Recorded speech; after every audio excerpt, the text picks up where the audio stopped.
player or a partner. That's number one. Number two, unless you can address the issue of high school dropout, they're not going to listen to you. Okay? Unless you do older youth programs and unless you have a real focus on how do you improve young people's graduation. That's huge. And if you go to any superintendent, their issue is like, these kids are not graduating. The other issue is that they stay 2.5 years. So your strategy better be able to address the fact that there are going to be 2 or 3 superintendents that you're going to be working with. Which doesn't even talk about what the principal churn is going to be around schools that have not met Leave No Child Behind. What are you doing around a local restructuring team where the community comes in and helps shape the strategy? Unless we're at that table, we're not going to have an opportunity to impact schools. And we're only going to be an afterthought, a babysitting service that really doesn't have a major impact on educational attainment. And so we've got to look at those strategies. What are you doing around boys? Boys' issues in this urban school systems is a huge issue around dropouts. Do you have something focused in on that? Where's accountability? Where's our data? We've got to have data.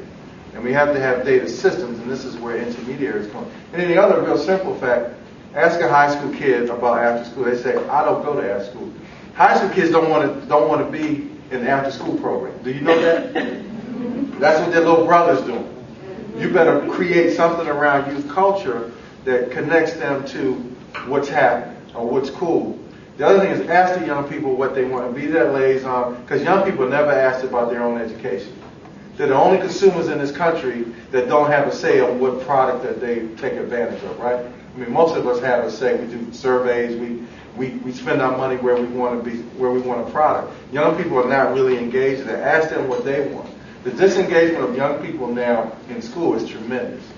Okay, so if we can play that role to bring them back into an engagement, bring a youth development focus around school, help schools understand youth culture, which is huge. Then we can become a player, and then we can collect our data and we can work directly with our school partners. And unless we do that, we're going to be on the fringes, on the outside looking in, trying to get a. And then the other issue is, and I'll be quiet, but we're creating a super competitive nature in which you don't work together. Now, some of you are providers. What happens to come together and work on an issue in that community, in that school, as a collaborative?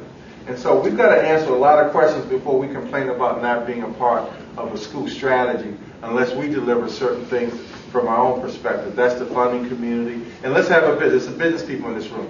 Let's have a business model. Let's look at a business model that has a high level of accountability, a high level of performance.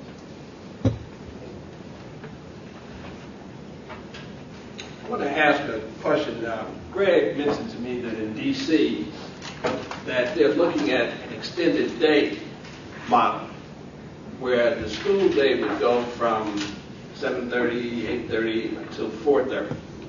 And that period after school would be the time that after-school providers would have to work with kids. Could you say a little bit about that, Greg? Well, our new superintendent, our new chancellor decided they want to do an ELT, extended learning time, which took a portion of the after-school time out and made it into an academic part for schools that are failing, or 5 years of failing. And part of our strategy was that, we understood that from an academic perspective, some of the studies like the KIPS of the world, and other studies that say dosage around education is beyond 9 to 3, it has to go longer. And so what we've done is we shaped a model that takes a look at what happens at 4:30. We make it around a youth development model with an engagement around science and some other activities. But the main thing is that we ask kids what they want. And my strategy is not to go after kids that are in after school, to go after kids that don't come and ask them why they don't come and develop a model. So I will have, my model is now at middle and high school is based on young people. And the other controversial thing that we're doing, and I know some of you are going to gasp at this, is that we pay kids. I know some people are looking at me, but if you take a look at a couple of studies, Atlanta Journal just did a study in Atlanta, they're paying kids remarkable remarkable results. In New York, they're doing it. So now you may argue with me about pay kids to do well, but we're doing a couple things with that. One, they have to read a threshold. We pay them $25 a week, but they have to read a huge threshold.